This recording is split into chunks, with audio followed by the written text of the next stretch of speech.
मैं और मेरे भाई पवन का खुद का कारोबार था। पवन बहुत ही सीधा और सज्जन व्यक्ति था, जबकि मैं गलत संगत में पड़कर इधर उधर पैसे बर्बाद करने वाला लड़का बन गया था। सारा कारोबार मेरे भाई पवन ने ही संभाल रखा था, जबकि मैं सिर्फ इधर उधर घूमता और दोस्तों पर पैसे लुटाता था। मुझको एक लड़की से प्यार भी हो गया था। उसका नाम रिया था। उससे मैं शादी करना चाहता था, पर जब मैंने रिया के घर वालों से अपनी शादी की बात कही तो रिया के पिताजी ने साफ मना कर दिया था। हम तुम्हारे जैसे आवारा लड़के से अपनी बेटी की शादी नहीं करेंगे, पर मेरे और रिया के लिए एक दूसरे के बिना रह पाना नामुमकिन था। जब हम दोनों को अपनी शादी हो पाना मुश्किल लगा तो हम दोनों ने आपसी रजामंदी से एक योजना बनाई। हम दोनों भाइयों में काफ़ी खुलापन था, लड़कियों को लेकर भी आपस में काफ़ी हंसी मजाक भी चल जाता था। इसी बात का फ़ायदा मैंने उठा लिया और अपने मोबाइल फ़ोन में रिया का फ़ोटो दिखाया। फ़ोटो देखते ही पवन को रिया बहुत पसंद आ गई। अरे राहुल, ये लड़की तो बहुत खूबसूरत है, पवन ने उतावले होते हुए कहा।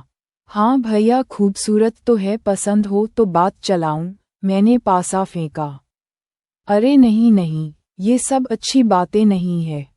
पवन थोड़ा शर्मा सा गया। अरे भैया, शर्मा क्यों रहे हो? यह इसका फ़ोन नंबर है और चैटिंग शुरू कर दो। मैंने एक और दाव फेंका। पवन सीधा साधा लड़का था, जमाने की हवा उसे लगी नहीं थी, इसलिए उसे मेरी चाल समझ में नहीं आई। उसने धीरे धीरे रिया से फ़ोन पर बातें शुरू कर दी। रिया ने भी पवन को अपने प्रेम में गिरफ्तार कर लिया और जब ऐसा लगने लगा कि वह रिया के बिना नहीं रह पाएगा, तब उसने खुद ही अपनी माँ से अपने मन की बात कह दी।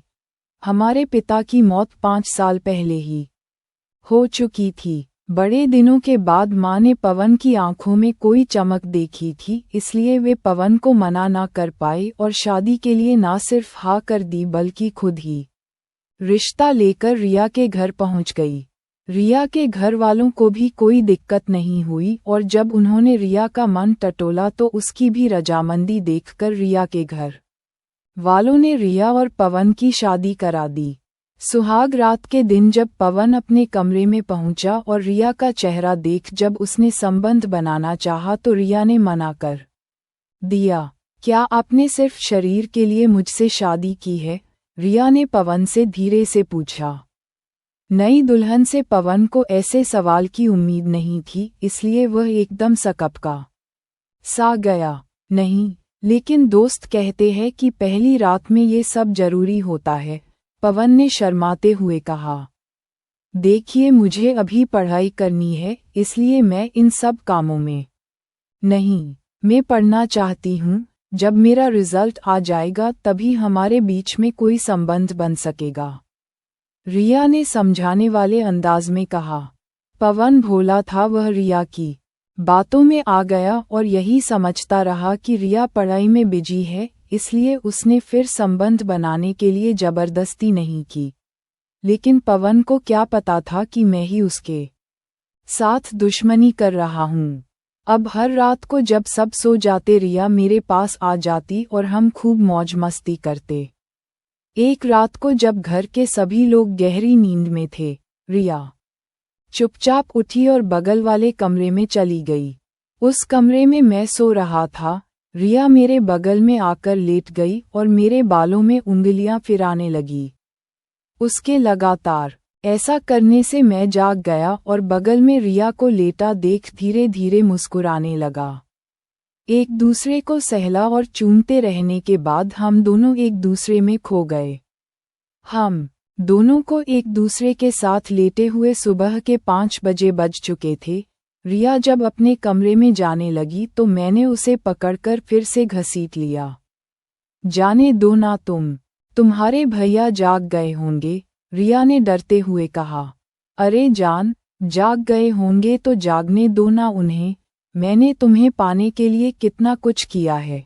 वैसे भी उनको ये सब हमारा प्लान समझ में नहीं आएगा, इतने स्मार्ट नहीं है वे, मैंने अंगड़ाई लेते हुए कहा। मेरी इस बात पर हम दोनों ही खिलखिलाकर हंसने लगे और रिया अपनी साड़ी और पल्लू सही करके अपने कमरे में चली गई। जहां पवन सो रहा था, उसने एक नज़र अपने पति की ओर डाली और उसके माथे को चूम लिया। पवन ने आंखें खोली और कहने लगा, रिया तुम मुझे कितना प्यार करती हो, रोज मेरे माथे पर चूम कर जगाती हो। मुझे ये बात बहुत अच्छा लगता है। मैं कितना खुशनसीब हूँ जो मुझे तुम्हारे जैसी पत्नी मिली। ये कहकर पवन ने रिया को अपनी बाहों में भर लिया। पवन तो अपने काम में बिजी रहता और मैं और रिया जवानी के मजे लूट रहे थे। अब हम लोगों को किसी की परवाह नहीं थी। वैसे भी मेरे और रिया में भाभी देवर का रिश्ता था, इसलिए माँ को भी शक नहीं हुआ। रिया कभी कभी डॉक्टर को दिखाने को कहती तो पवन यही कह देता कि आज दुकान पर बहुत काम है, तुम राहुल के साथ चली जाना। फिर क्या था, मैं और रिया घर से निकल जाते और किसी होटल में 3-4 घंटे मजे करके लौट आते। कोई ने कभी सोचा भी ना था कि एक प्रेमी जोड़ा अपने प्रेम को कायम रखने के लिए इस कदर गंदे खेल को अंजाम दे सकता है। पवन और रिया की शादी को 1 साल बीत चुका था, पर उसे अभी तक रिया के शरीर का सुख नहीं मिला था। जब पवन से ना रहा गया तो उसने शर्माते हुए यह बात अपनी माँ से बता दी। माँ को कुछ अजीब सा तो लगा, पर उन्होंने सोचा कि पढ़ने लिखने वाली लड़की है, अभी ये बच्चों के चक्कर में नहीं पड़ना चाहती। ये सोचकर उन्होंने उल्टे ही पवन को समझा दिया। एक दिन की बात है, पवन शाम को दुकान बंद करके घर लौट रहा था। वह कुछ सामान लेने के लिए एक दुकान की तरफ बढ़ा, तभी एक पान की गुमटी के पीछे से मेरी आवाज आती हुई सुनाई दी। मैं अपने दोस्तों के साथ मस्ती कर रहा था। पवन वहीं रुककर मेरी बातें सुनने लगा। एक दोस्त मुझसे कह रहा था, अरे भाई राहुल, दिमाग हो तो तेरे जैसा। कैसे अपनी गर्लफ्रेंड को तुमने अपनी भाभी बना लिया और अब तो जब चाहे जितनी चाहे उतनी बार मौज ले सकता है। अरे यार, मैं ये सब नहीं करना चाहता था, पर रिया का बाप मुझ जैसे आवारा लड़के से अपनी लड़की की शादी करना ही नहीं चाहता था, इसलिए मुझे उसकी शादी अपने भैया से करवाने का ये नाटक करना पड़ा। लेकिन दोस्तों, रिया भी बड़ी चालाक निकली। उसने आज तक भैया को अपना शरीर छूने तक नहीं दिया है, पर उसे क्या मालूम कि रिया के सीने पर मैं कई बार अपनी कलाकारी दिखा चुका हूँ और आगे भी दिखाता रहूँगा। इतना कहकर मैं जोर जोर से हंसने लगा। अपने खिलाफ इतना बड़ा धोखा होने की उम्मीद पवन को सपने में भी नहीं थी, और जिस तरह से मैंने रिया के लिए गलत बातें कह रखी थी, उनसे पवन का खून उबाल मारने लगा था।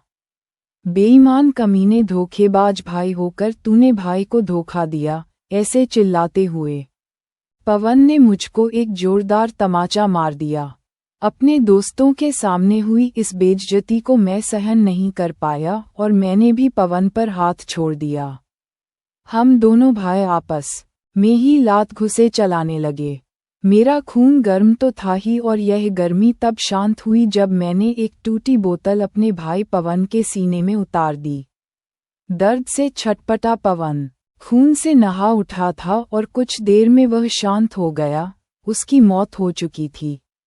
सामने भाई पवन की लाश देखकर मैं पहले तो घबराया, पर बाद में पुलिस की कार्रवाई और इस झमेले से बचने के लिए मैंने प्लान बनाया।